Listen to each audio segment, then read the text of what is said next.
Le 28 mai 1948, les élections générales portent au pouvoir le Parti national purifié dans l'Union sud-africaine, membre du Commonwealth, comme le sont le Canada, l'Australie ou la Nouvelle-Zélande. Ce parti représente les Afrikaners, les descendants des colons néerlandais, majoritaires dans la population blanche du pays. Immédiatement, le nouveau gouvernement vote une série de lois qui créent une discrimination et une séparation complète des populations noires et des populations blanches, et ce, dans tous les aspects de la vie quotidienne. Cette série de lois va devenir tristement célèbre sous un nom mondialement connu.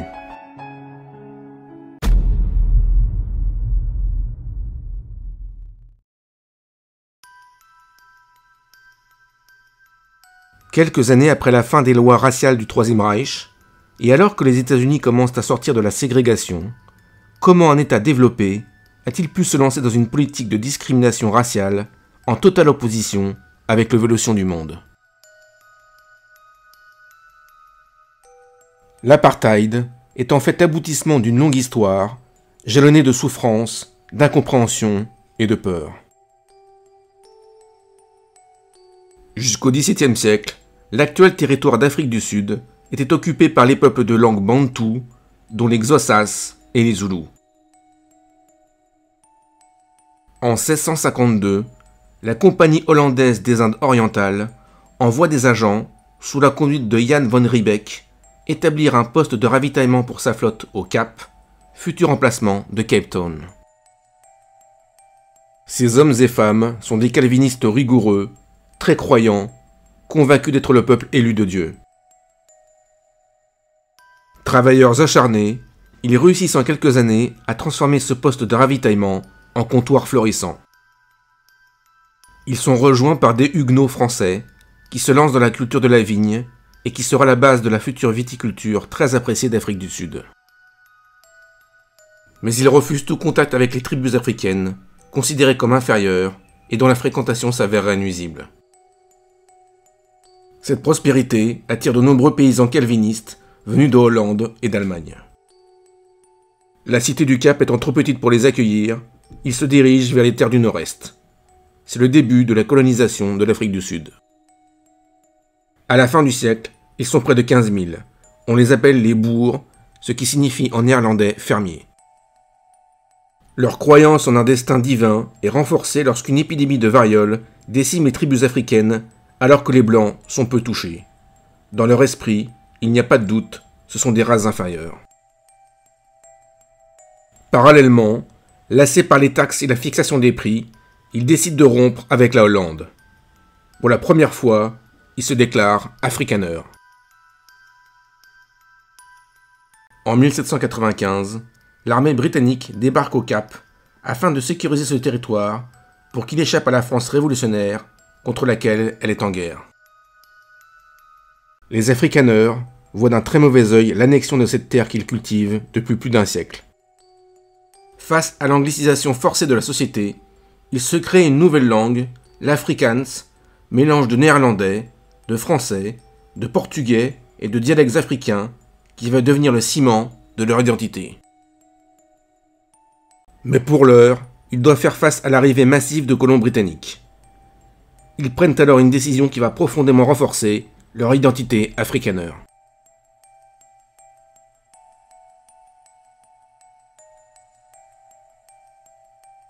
Un de leurs chefs, Piet Retief, envoie un message à la couronne britannique.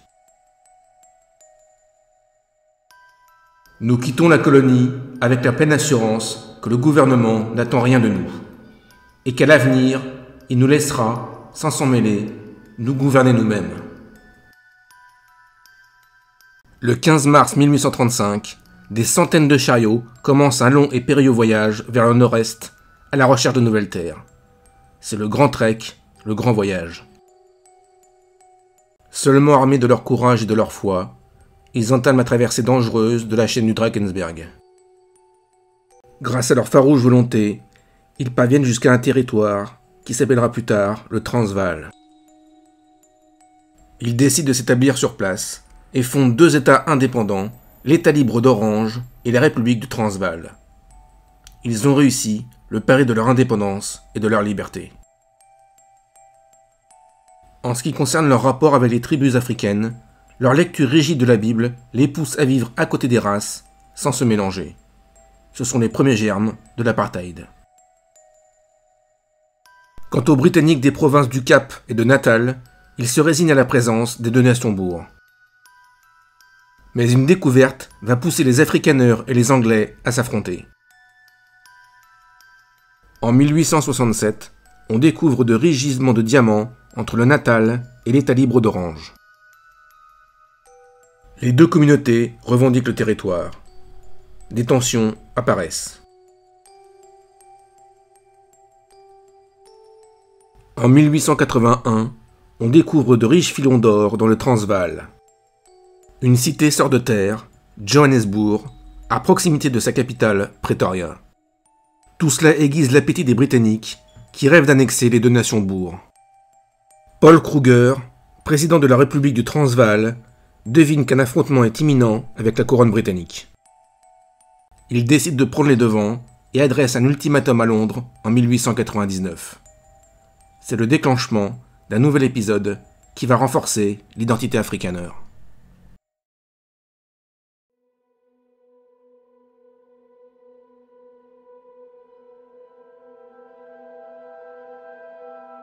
L'issue d'une guerre entre les deux petites nations bourgs et la puissante Grande-Bretagne semble a priori évidente. Mais Kruger l'a préparée depuis longtemps. Il a acheté des milliers de fusils allemands Mauser, très supérieurs aux Britanniques. Et surtout, il veut éviter tout affrontement direct avec les Anglais. Il monte des commandos à cheval qui vont harceler les convois de ravitaillement. C'est une troupe de paysans soldats, parfaitement armés et très motivés, qui va tenir tête pendant près de 3 ans à une armée de 400 000 hommes. Les commandos surgissent de nulle part, détruisent tout ce qu'ils peuvent et disparaissent en un éclair. Des raids audacieux sont lancés à travers tout le pays. Le courage des bourgs suscite l'admiration dans le monde entier. Face à cette guerre qui s'éternise, les Britanniques emploient les grands moyens. Ils occupent les grandes villes, brûlent les récoltes, abattent le bétail, incendient les fermes, et pour priver les commandos bourgs de soutien logistique, ils déplacent les civils, qu'ils regroupent dans les premiers camps de concentration de l'histoire. Sur les 300 000 bourgs d'Afrique du Sud, plus de 120 000 sont internés. Ils sont décimés par la malnutrition et les épidémies. En 1901, 28 000 civils ont déjà péri. En Europe, les opinions publiques s'indignent, mais les bourgs sont à court d'armes et de munitions. Le 31 mai 1902, la paix est signée. L'Union sud-africaine est créée, qui regroupe le Natal, l'Orange, le Transvaal et la province du Cap. Ses habitants deviennent sujets britanniques.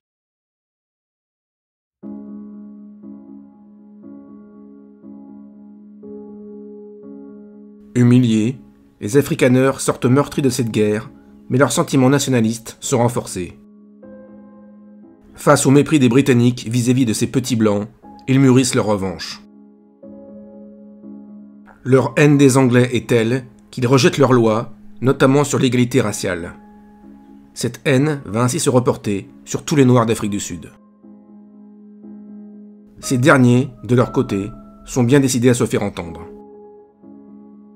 En 1912, les représentants des principales ethnies décident de se regrouper pour défendre leurs droits et créer l'ANC, l'African National Congress, avec l'appui d'un certain Mahatma Gandhi. Les Afrikaners réagissent en fondant le Broederbond, la Ligue des Frères, sorte de franc-maçonnerie qui veut devenir le laboratoire de la suprématie blanche. En 1934, un jeune docteur en psychologie, Hendrik Verwoerd, est invité en Allemagne. Il est fasciné par les grands rassemblements nazis et les discours enflammés de ses dirigeants. Et surtout, il est convaincu par leurs lois raciales et antisémites. Moins de 30 ans plus tard, il deviendra Premier ministre d'Afrique du Sud et principal artisan de l'apartheid. Lorsque la Seconde Guerre mondiale éclate, l'Afrique du Sud, en tant que dominion du Commonwealth, doit envoyer des troupes pour soutenir l'armée britannique. Une division sud-africaine combat en Afrique du Nord, mais la plupart des Afrikaners ne souhaitent pas servir la couronne britannique qu'ils abhorrent pour combattre l'Allemagne nazie qu'ils admirent. La défaite du Troisième Reich et la condamnation par les Nations Unies de son idéologie ne freinent nullement la volonté de suprématie blanche des bourgs.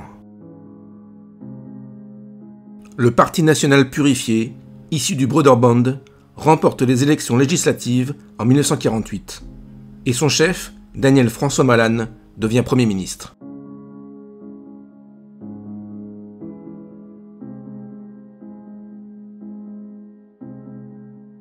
Malan nomme Verwoerd ministre des Affaires indigènes.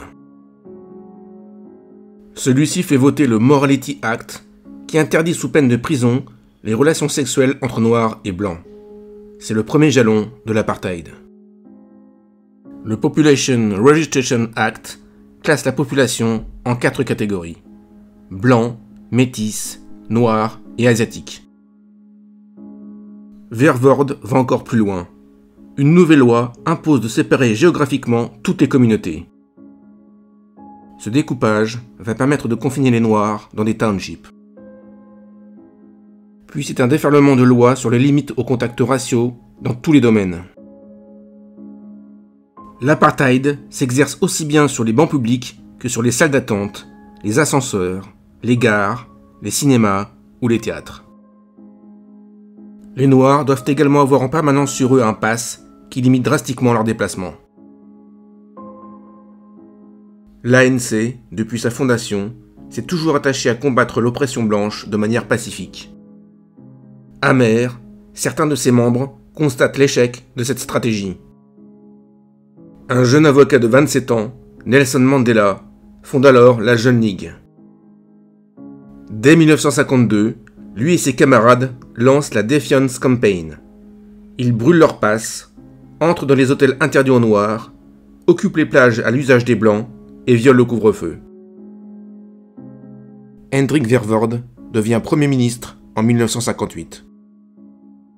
Face à la contestation des Noirs qui monte, il n'hésite pas à utiliser la violence la plus extrême.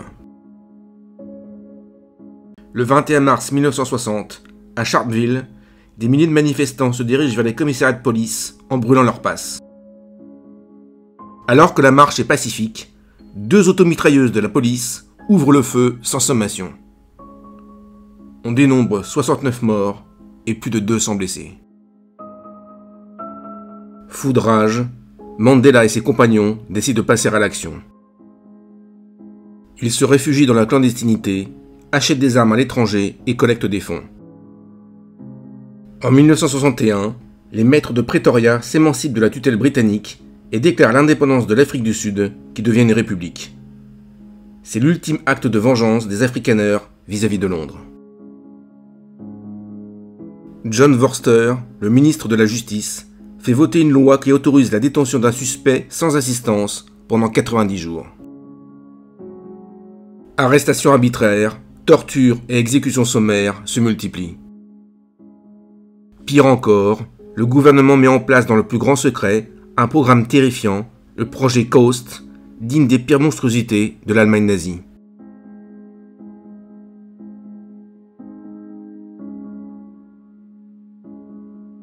Wouter Basson est cardiologue et chimiste. Le gouvernement, qui souhaite faire baisser de manière drastique la population noire, lui confie un grand laboratoire et des moyens techniques pour leur projet. Basson expérimente toutes sortes de poisons. Il ajoute du thallium aux canettes de bière réservées aux noirs, de l'anthrax dans les cartouches de cigarettes, du cyanure dans les tablettes de chocolat et de la botuline dans les bouteilles de lait. Il fait également mettre des produits chimiques dans les aliments pour rendre les hommes impuissants. Pire encore, le projet Coast prévoit de stériliser les femmes noires ou de leur administrer des contraceptifs à leur insu lors d'opérations de routine. Basson tente également de mettre au point de puissantes drogues destinées soit à annihiler toute volonté de résistance lors des manifestations violentes, soit au contraire à provoquer des états de rage incontrôlables pour créer des émeutes dans les townships. Ce n'est qu'après l'abolition de l'apartheid et la déclassification des archives que les Sud-Africains découvriront la monstruosité de ce programme.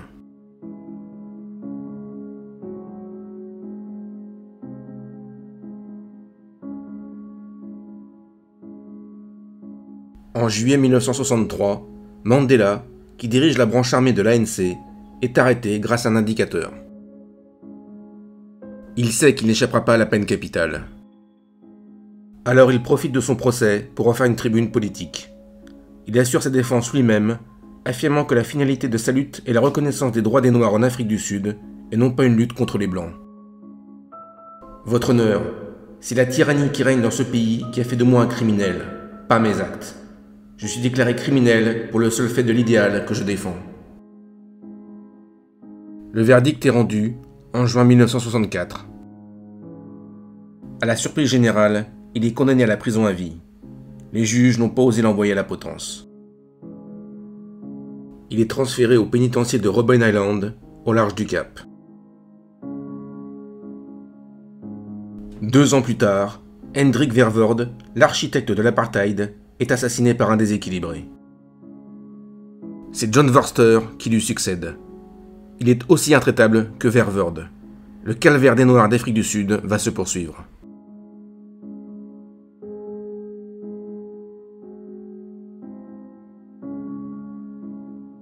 Christian Barnard est un chirurgien de 42 ans qui travaille à l'hôpital Groote Schuur à Cape Town. Le 3 décembre 1967, il réussit un exploit sensationnel, la première greffe d'un cœur humain. Le patient ne survit que quelques jours, mais Barnard est bien décidé à rééditer son exploit. On lui amène le corps d'un homme qui vient de succomber à une hémorragie cérébrale. Son cœur continue de fonctionner, il sera donc greffé sur un nouveau patient. Mais ce cœur est celui d'un métis. La loi est contre le docteur Barnard, mais il n'hésite pas à la violer ouvertement. Il fait une conférence de presse où il défie le pouvoir de l'empêcher de procéder à l'opération, le menaçant d'une campagne de presse mondiale contre le gouvernement de Pretoria. Impressionné, celui-ci n'ose pas intervenir. Le chirurgien inflige ainsi un cinglant camouflet à la politique d'apartheid. Son courage, ainsi que le procès de Mandela, commencent à faire sentir leurs effets. L'Afrique du Sud a longtemps été considérée par l'Occident comme un allié sûr contre le bloc soviétique. Son armée est engagée en Angola contre les communistes. Mais les pays occidentaux, notamment en Europe, commencent à voir d'un très mauvais œil la tyrannie de Pretoria vis-à-vis des Noirs d'Afrique du Sud. Les relations diplomatiques se tendent, les premières sanctions tombent. Et les adversaires de l'apartheid sont plus déterminés que jamais.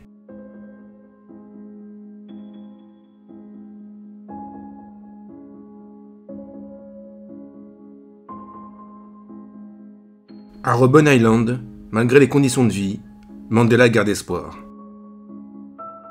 Pour se donner du courage, il relit inlassablement le poème Invictus de William Ernest Henley. Dans les ténèbres qui m'enserrent, noir comme un puits où l'on se noie, je rends grâce au Dieu, quel qu'il soit, pour mon âme invincible et fière. Dans de cruelles circonstances, je n'ai ni gémi, ni pleuré. Meurtri par cette existence, je suis debout, bien que blessé. En ce lieu de colère et de pleurs, se profile l'ombre de la mort. Je ne sais pas ce que me réserve le sort, mais je suis et je resterai sans peur. Aussi étroit soit le chemin, nombreux les châtiments infâmes, je suis le maître de mon destin, je suis le capitaine de mon âme. En 1976, il voit débarquer à Robben Island de nouveaux prisonniers. Ils sont jeunes, dynamiques et très déterminés. Ils appartiennent à un nouveau mouvement, Conscience Noire, dirigé par un étudiant en médecine, Steve Biko. Il enseigne aux Noirs qu'ils doivent se libérer de leur sentiment d'infériorité et retrouver leur fierté. Il va vite avoir l'occasion de monter sur le devant de la scène. Cette même année, le gouvernement a institué une nouvelle loi imposant l'usage de l'afrikaans dans toutes les écoles noires. Dans tout le pays, se déclenche alors un sursaut des enseignants et de leurs élèves. Le mouvement est soutenu par Steve Biko, qui appelle à manifester en masse. Le 16 juin, à Soweto, un immense township situé au sud-ouest de Johannesburg, 10 000 élèves d'une quinzaine d'années manifestent pacifiquement à travers toute la ville, surveillés de près par la police. Soudain, un coup de feu éclate, la panique se déclenche, puis des tirs fusent de partout. En quelques minutes, c'est l'horreur. 23 adolescents sont tués par balles, des centaines sont blessés. La nouvelle fait le tour du monde. L'opinion publique mondiale, horrifiée, exige des sanctions contre le gouvernement de Pretoria. En quelques semaines, les investissements étrangers en Afrique du Sud diminuent de moitié. Mais John Vorster s'obstine à imposer la loi sur l'usage de l'Afrikaans. Obsédé par son idéologie et son fanatisme religieux, il ne voit pas qu'il entraîne son pays au bord du gouffre. Le 18 août 1977, Steve Biko, qui s'est échappé de sa résidence surveillée, est arrêté et transféré à Port Elizabeth. Il est frappé pendant des heures et laissé inconscient dans sa cellule. On le transfère en voiture vers la prison de Pretoria, distante de 1000 km. Il ne survivra pas au voyage. Pour se couvrir, la police affirmera qu'il s'est suicidé. Mais Donald Woods, un journaliste blanc qui s'est lié d'amitié avec Biko, parvient à faire photographier son visage, tuméfié par les coups. Il publie les photos dans son journal et dénonce la police. Menacé par le gouvernement, il s'enfuit à Londres et publie un livre sur le leader noir. Scandalisé, l'opinion publique mondiale exige des sanctions encore plus fortes. Totalement isolée, l'Afrique du Sud est mise au banc des nations.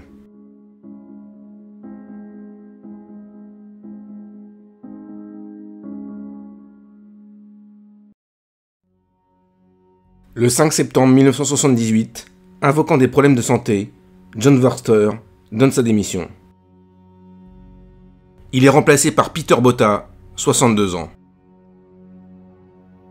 Tout aussi fanatique que ses prédécesseurs, il se montre néanmoins plus rusé. Il assouplit certaines contraintes de la discrimination raciale. En 1980, il réforme la Constitution et crée 2 parlements supplémentaires, chacun représentant les Métis et les Indiens. Mais pour les Noirs, exclus de cette réforme, c'est une provocation. Ils sont bien décidés à combattre le régime de l'apartheid jusqu'à sa disparition complète. Une nouvelle figure apparaît dans ce combat. Un évêque anglican, Desmond Tutu, presse les populations blanches de rejeter le régime en jouant habilement sur l'aspect religieux. Pour la première fois, on aperçoit des blancs dans les manifestations. Malgré les appels au calme de Desmond Tutu, des émeutes éclatent à Johannesburg, Cape Town, Durban et Pretoria. Peter Botha fait appel à l'armée et décrète l'état d'urgence. Cela n'empêche pas la violence la plus extrême de se propager, surtout dans les townships. Le Premier ministre tente alors un coup de bluff. Il fait transférer Mandela de la prison de Robben Island au centre de Pollsmoor, où on lui a préparé un confortable espace de détention. Et en 1985, il annonce qu'il est prêt à le faire libérer à condition qu'il lance un appel pour faire cesser la violence. Mandela ne mord pas à l'hameçon. C'est à M. Botha de renoncer aujourd'hui à la violence. C'est à lui d'annoncer qu'il va démanteler les lois honteuses de l'apartheid. Comme vous tous, je désire être libre. Mais votre liberté à vous m'est encore plus chère que la mienne.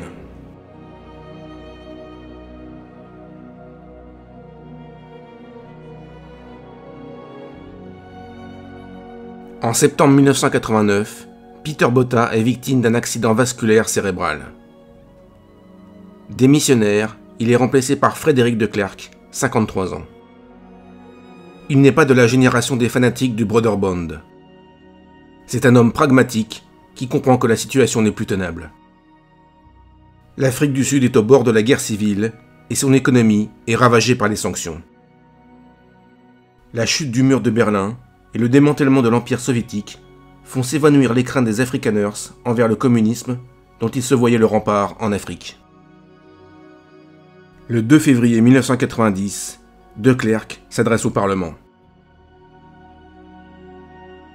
Devant les journalistes stupéfaits, il annonce que les 25 millions de Sud-Africains jouiront très prochainement des mêmes droits, quelle que soit leur race.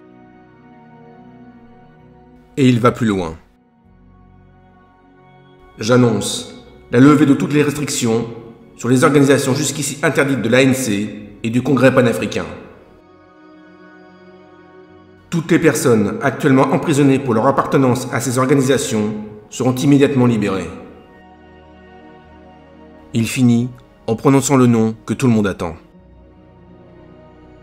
Le gouvernement a pris la décision irrévocable de libérer sans condition M. Nelson Mandela. Le 11 février, après 27 ans d'incarcération, Mandela est enfin un homme libre. Durant le trajet qui l'amène au centre de Cape Town, il aperçoit des familles blanches venues voir passer le convoi. Bouleversé, il découvre que beaucoup d'Afrikaners le saluent en levant le poing. Les négociations entre l'ANC et le gouvernement seront encore longues, mais en 1992, Frédéric de Klerk lance un référendum où il demande à tous les Blancs de se prononcer sur la suppression de l'apartheid. Le oui l'emporte à 68%. Il fixe alors la date du 27 avril 1994 pour la tenue d'élections générales auxquelles pourront participer tous les citoyens majeurs, quelle que soit leur race. Le jour des élections, de gigantesques files se forment devant les bureaux de vote où blancs, noirs, métis et asiatiques se côtoient. L'ANC remporte les élections avec 62% des voix. Nelson Mandela devient président de la République.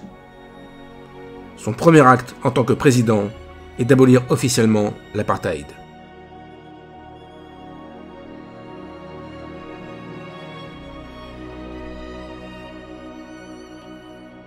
En 1995, l'Afrique du Sud accueille la Coupe du monde de rugby.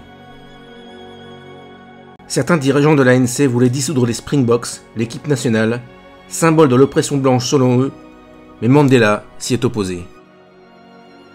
Au contraire, il soutient de toutes ses forces l'équipe, symbole selon lui de la réconciliation nationale. Le 25 juin, la finale oppose la Nouvelle-Zélande à l'Afrique du Sud. Mandela arrive au stade, revêtu du maillot des Springboks, pour bien leur montrer son soutien. Après un long suspense, il remporte le match par 15-12. C'est tout le peuple d'Afrique du Sud, réconcilié avec lui-même, qui éclate de joie. Mandela remet la Coupe du Monde à François Pienaar, le capitaine de l'équipe, en le remerciant pour tout ce qu'il a fait pour l'Afrique du Sud. Pienaar lui répond alors « C'est à moi de vous remercier, Monsieur le Président, pour tout ce que vous avez fait pour l'Afrique du Sud.